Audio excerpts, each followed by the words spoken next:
तो पहला क्वेश्चन लेता हूं मैं। सो क्वेश्चन ये था, I am a 42-year-old kidney specialist from Chandigarh, and his portfolio is around 8 crore, and is 90% in small and mid cap mutual funds and 10% in debt. और investment horizon जो है इनका वो 10+ सालों का है। So is it okay? So अभी थोड़ा सा अमाउंट को भूल जाइए, 8 करोड़ का पोर्टफोलियो, तो आप समझिए कि 8 लाख का पोर्टफोलियो, चलो उस हिसाब से भी यहाँ पे आंसर देते हैं हम। सो अगर पास्ट ईयर्स के रिटर्न्स देखेंगे, specifically last 1 year, 3 year, 5 year, तो उसमें एक ही कैटेगरी या दो ही कैटेगरी जो बहुत जबरदस्त परफॉर्म करती हुई नजर आ रही है, मतलब compare to other large cap categories, वो है small and mid cap categories. तो रिसेंसी बायस बहुत ज्यादा है इन कैटेगरीज की तरफ, and that's why automatically allocation to these funds is on a higher side. अब इस केस में जैसे कि ये किडनी स्पेशलिस्ट है, 42 का एज है, एंड पोर्टफोलियो 8 करोड़ का है, मतलब सेविंग का पोर्शन जो है वो बहुत बढ़िया है, अर्निंग इनकम का पोर्शन जो है बहुत बढ़िया है, and those earnings are getting diverted towards small and mid cap side.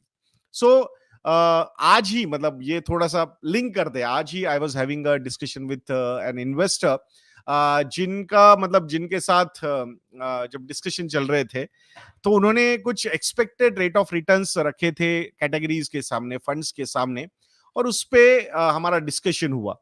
तो से एग्जांपल, अगर लास्ट 10 सालों के हम रिटर्न्स देखते हैं स्मॉल कैप कैटेगरी के, तो almost CAGR returns around 18 to 20% के हैं। तो शुड वी, मतलब उनका क्वेश्चन ये था कि can we expect similar kind of returns for the next 10 years CAGR terms में? एंड माय आंसर वाज नहीं, we should not expect similar kind of returns from these levels. अब ये answer क्यों दिया मैंने, और इसका इसी का आंसर इस पर्टिकुलर ये क्वेश्चन पे भी रहेगा कि 8 करोड़ का पोर्टफोलियो जिसमें से 90% स्मॉल एंड मिड कैप की तरफ है, तो इज इट ओके और नॉट? ठीक है। सो अब मैंने क्यों बोला ऐसा कि ये जो रिटर्न्स है, जो 18% का एक्सपेक्टेशन है, ये रियलिस्टिक क्यों नहीं लगता है यहां से? I am not saying that कि in future there will be some points वहां से 10 साल का सीएजीआर 18% का नहीं हो सकता, मैं ये नहीं बोल रहा हूं, बट इस लेवल से नहीं हो सकता ऐसा मुझे यहां पे लग रहा है। अब उसके पीछे का रीजन मैं यहां पे बताता हूं आपको। रीजन क्या है कि whenever we are having discussions with the fund managers, mutual fund industry के, जैसे कि small cap mid cap side के, so everybody is of the same opinion कि small and mid cap side में जो वैल्यूएशन अभी नजर आ रहे, वहां पे 35 to 40% का प्रीमियम नजर आ रहा है compare to the long term averages, and that to long term averages के लिए जो डेटा है वो भी ज्यादा नहीं है। सो उस केस में अगर हम इतने high P ratios, high valuation पे स्टॉक्स ट्रेड कर रहे हैं, तो क्या मतलब 35 से 40% over valuation, so it means a lot of upfronting has happened. So almost future के 35 से 40% रिटर्न्स ऑलरेडी मार्केट ने यहां पे दे दिए हैं। तो आप यहां से अगर 18% का सीएजीआर एक्सपेक्ट कर रहे हो, यानी कि every 4 years the money will double, ये अगर आपके एक्सपेक्टेशंस चल रहे हैं, तो आई थिंक कहीं ना कहीं ये थोड़े से इरेशनल एक्सपेक्टेशंस लग रहे हैं, एंड वो कहीं ना कहीं कर्टेल डाउन होनी चाहिए, वो एक्सपेक्टेशन जो है वो कर्टेल डाउन होनी चाहिए। अब दो तरीके से यहां पे अच्छे रिटर्न्स हमें दिख सकते हैं यहां से आगे। एक, या तो small and mid cap side को थोड़ा सा कंसोलिडेशन में जाना होगा कि नेक्स्ट 3-4 साल ज्यादा रिटर्न्स नहीं होनी चाहिए, लार्ज कैप कैटेगरी से भी अगर रिटर्न्स कम आते हैं एंड अर्निंग्स ठीक ठाक इंप्रूव हो जाती है small and mid cap side की, then in that particular case a time correction of 2 to 3 years या फिर अ प्राइस करेक्शन ऑफ 30-35%, वहां से 18% का CAGR for next 10 years could be a possibility. But यहां से जो पॉसिबिलिटी की प्रोबेबिलिटी है जो वो बहुत लोअर साइड में है। Major reason the overvaluation in these categories. So again, so just coming back to the question, क्या 90% allocation towards small and mid cap side is justified या फिर इज इट ओके? तो मुझे ऐसा लगता है कि ओवरऑल जो आपका एक, if you are an aggressive equity portfolio, equity investor हम ऐसा मानते हैं, उस केस में एग्रेसिव इक्विटी इन्वेस्टर का मतलब ये नहीं होता कि आपका 80-90-100% स्मॉल एंड मिड कैप की साइड हो। नॉर्मली हम बोलते हैं कि अगर आपको small and mid cap categories में इन्वेस्टमेंट्स करने हैं, तो आपका जो इन्वेस्टमेंट होराइजन होना चाहिए वो 10+ ईयर्स का इन्वेस्टमेंट होराइजन होना चाहिए। अब ये जब हम बोलते हैं तो लोग बोलते हैं मेरे तो सारे गोल 10+ ईयर्स के, तो मैं तो सारा का सारा डाल दूं फिर स्मॉल एंड मिड कैप में। नहीं, स्मॉल एंड मिड कैप में out of your 100 rupees I think the allocation, maximum allocation should be around 40 to 45%। उससे थोड़ा ज्यादा आप स्मॉल एंड मिड कैप में मत लेके जाइए। ये बहुत मतलब बैलेंसिंग जो होना चाहिए वो लार्ज कैप साइड में अराउंड 50-55% का होना ही चाहिए, और बचा हुआ जो है वो small and mid cap side में होना चाहिए। फिर उसमें आप अलग अलग ब्लेंड ले सकते हो, जैसे कि pure small cap could be around 15%, pure mid cap could be around 15-20%, large and mid cap से मिड कैप में थोड़ा सा एलोकेशन आप ले सकते हो, मल्टी कैप से आप स्मॉल एंड मिड कैप में थोड़ा सा एलोकेशन ले सकते हो, और वो सारे एलोकेशन मिलाकर आप 40-45% तक आप जा सकते हो। बहुत ही ज्यादा एग्रेसिव जाना है तो 50% तक ठीक है, बट वो भी ब्लेंड के साथ जाइए। ऐसा मत कीजिए कि 20-20% या 25-25% into small and mid cap पूरा का पूरा डाल दिया, विल दैट बी ओके? तो वहां पे ऐसा लगता है कि थोड़ा सा वहां पे एलोकेशन कम होना चाहिए।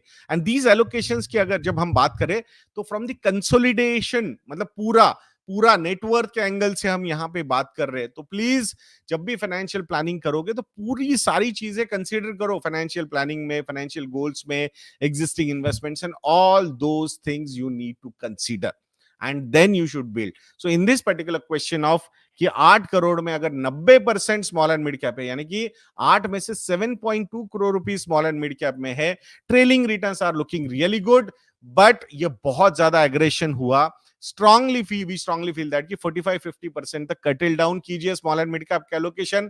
Pure small and mid cap में 30-35% तक रहिए। बचा हुआ जो स्मॉल एंड मिड कैप का एलोकेशन है वो large and mid cap and multi cap categories में एलोकेशन लेके आप कंप्लीट कर सकते हो। तो उस हिसाब से अगर आप चलते रहोगे तो that would be better. Plus ये जो भी 8 CR का पोर्टफोलियो है आपका, उसमें वी स्ट्रांगली फील दैट कि एसआईपी का एक्यूमुलेशन चलते रहना चाहिए। आज का जो डिस्कशन था कि जिसमें यहां से लमसम के रिटर्न्स शायद 18% की सीएजीआर में ना हो, बट अगर यहां से नेक्स्ट 10 साल तक आप एसआईपी वे से स्मॉल एंड मिड कैप की तरफ एलोकेशन लेते जाओगे, so in that particular case there will be some scenarios कि जहां मार्केट करेक्ट होंगे, टाइम करेक्शन होगा, प्राइस करेक्शन होगा, उसमें आपका एक्विजिशन अगर चलता रहेगा, so then there is a good amount of possibility that कि 15% प्लस का सीएजीआर आपको small and mid cap side में रह सकता है। मैं 15 to 18 भी बोल सकता था, but normally a lot of times we stick to numbers, और हम हायर साइड के नंबर्स की तरफ बायस हो जाते हैं and we start doing all our calculations. तो याद रखिएगा, फाइनेंशियल प्लानिंग के जो भी फाइनेंशियल गोल्स के कैलकुलेशंस हमें करने हैं वो हमने 12% के रेट ऑफ रिटर्न से ही करने चाहिए। इन्फ्लेशन भी ऑन हायर साइड 7% ही आपने कंसिडर करना चाहिए, whether it is retirement, whether it is children marriage, या आपने 7% की इन्फ्लेशन के हिसाब से करने चाहिए। और अगर एजुकेशन का प्लानिंग कर रहे हो आप, चिल्ड्रन एजुकेशन का, हायर एजुकेशन का प्लानिंग अगर आप कर रहे हो, तो उस केस में थोड़ा सा मोर एग्रेसिव होके, मतलब वर्स्ट के सिनारियो को एक्सपेक्ट करके 10% के इन्फ्लेशन के साथ भी आप कैलकुलेशंस करके रख सकते हो। It is always better when you are doing your financial planning, you should be prepared for the worst case scenario and hope for the best case scenario, but do not prepare yourself for the best case scenario, क्योंकि अगर best case scenario के लिए prepare किया और worst case scenario सामने आ गया, so then पूरा का पूरा कैलकुलेशन, पूरा का पूरा मैथमेटिक्स खराब हो सकता है फाइनेंशियल प्लानिंग का। तो वो बिल्कुल यहां पे होना नहीं चाहिए। तो उस केस में again coming back to the answer, 90% allocation towards small and mid cap is very aggressive. Curtail down your allocation towards small and mid cap फ्रॉम 40 to 50% के बीच में अगर आप रहोगे, so that would be a better allocation. That's what we strongly feel.